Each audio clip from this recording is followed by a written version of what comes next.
দেখ, আমরা এই ভারত সীমান্ত সুড়ঙ্গ পথ দিয়ে ভারতে ঢুকে গিয়েছি।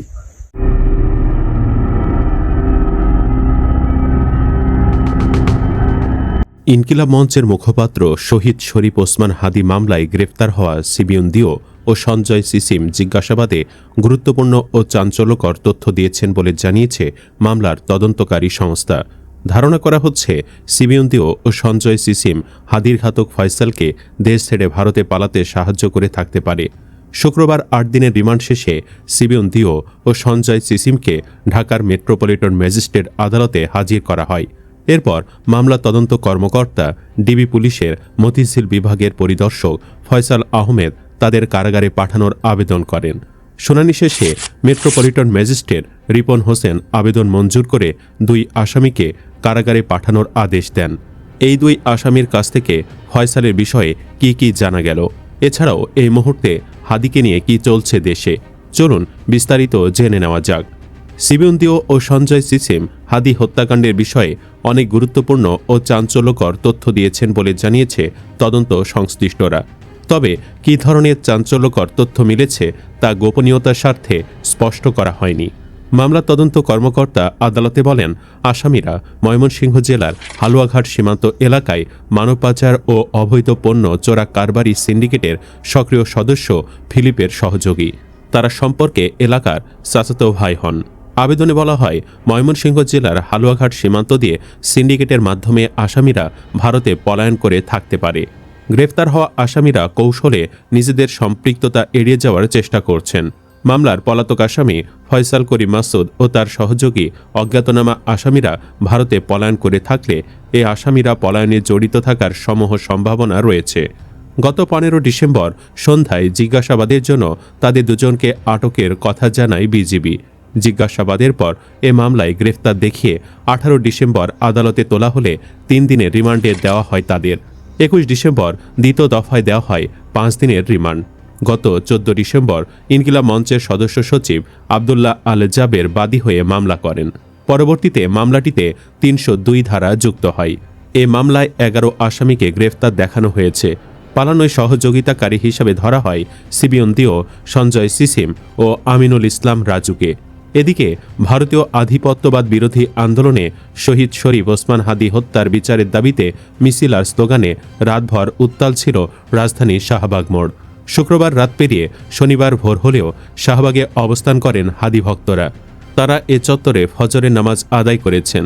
দ্রুত সময়ের মধ্যে ওসমান হাদি মামলার প্রধান আসামি ফয়সাল করিমকে হাজির করার দাবিতে এখানে অবস্থান নেন ছাত্র জনতা। এর আগে শুক্রবার জুমার পর ইনকিলাব মঞ্চের নেতৃত্বে শাহবাগ মোড় অবরোধ করেন ছাত্র জনতা। এর আগে ঢাকা বিশ্ববিদ্যালয়ের কেন্দ্র মসজিদ থেকে বিক্ষোভ মিছিল নিয়ে শাহবাগ মোড়ে এসে অবস্থান নেন তারা। এ সময় শাহবাগ এলাকায় যান চলাচল বন্ধ হয়ে যায়।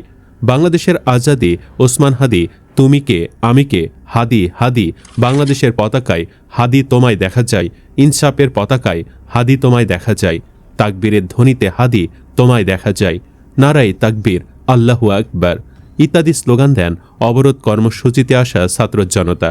এ সময় বিক্ষোভ মিছিলকারীরা বলেন, হাদির হত্যার প্রধান আসামিকে হাজির করতে হবে, সেই সঙ্গে যথাযথ বিচার করতে হবে। সব ঘাতককে হাজির না করা পর্যন্ত আমরা রাজপথ ছাড়ব না। অবরোধ কর্মসূচিতে ইনকিলাব মঞ্চের সদস্য সচিব আবদুল্লাহ আল জাবের বলেন, সরকারের উপদেষ্টারা শাহবাগে এসে জনগণের সামনে দাঁড়িয়ে জবাব না দেওয়া পর্যন্ত তারা এই স্থান ছাড়বেন না। প্রয়োজনে জীবন দিয়েও এই অবস্থান ধরে রাখার কথা জানান তিনি। নানা অভিযোগ তুলে সদস্য সচিব বলেন, এই জমিন শহীদ ওসমান হাদি রক্তে ভিজেছে, অথচ এখন কেউ কেউ এসে আমাদের নির্দেশ দিতে চায়, এই কাজ করো না, ওই কাজ করো না। আমরা দেখছি আপনারা ক্যান্টনমেন্টে গিয়ে হাজিরা দেন, আমাদের আর উপেক্ষা করা চলবে না। শহীদ ওসমান হাদি রক্তের বিচার আদায়ের দাবিতেই তারা রাজপথে নেমেছেন। জানিয়ে বলেন, যতক্ষণ পর্যন্ত সরকারের উপদেষ্টারা জনগণের সামনে এসে জবাবদিহি না করবেন ততক্ষণ পর্যন্ত শাহবাগ ছাড়ব না। তিনি বলেন, সাধারণ মানুষ যতদিন আত্মমর্যাদা নিয়ে বাঁচতে না পারবে এবং একজন নারী যতদিন হিজাব পরে স্বাধীনভাবে চলাচল করতে না পারবে ততদিন প্রকৃত স্বাধীন বাংলাদেশ প্রতিষ্ঠিত হবে না।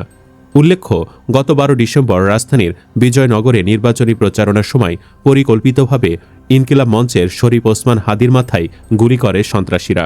গুরুতর অবস্থায় তাকে প্রথমে ঢাকা মেডিকেল কলেজ হাসপাতালে ও পরে এভারকেয়ার হাসপাতালে নেওয়া হয়। সেখানে প্রাথমিক চিকিৎসার পর উন্নত চিকিৎসার জন্য গত 15 ডিসেম্বর তাকে সিঙ্গাপুরে নেওয়া হয়েছিল। 18 ডিসেম্বর রাতে সেখানে চিকিৎসাধীন অবস্থায় তিনি শেষ নিঃশ্বাস ত্যাগ করেন। পরে 19 ডিসেম্বর সন্ধ্যায় হাদির মরদেহ দেশে আনা হয়।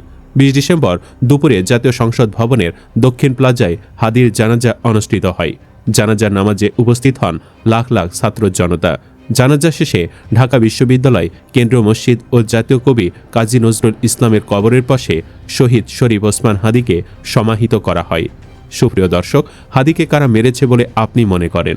কমেন্ট বক্সে জানিয়ে দিন আপনার মতামত। ভিডিও ভালো লাগলে লাইক দিন এবং চ্যানেলটি সাবস্ক্রাইব করুন। ধন্যবাদ।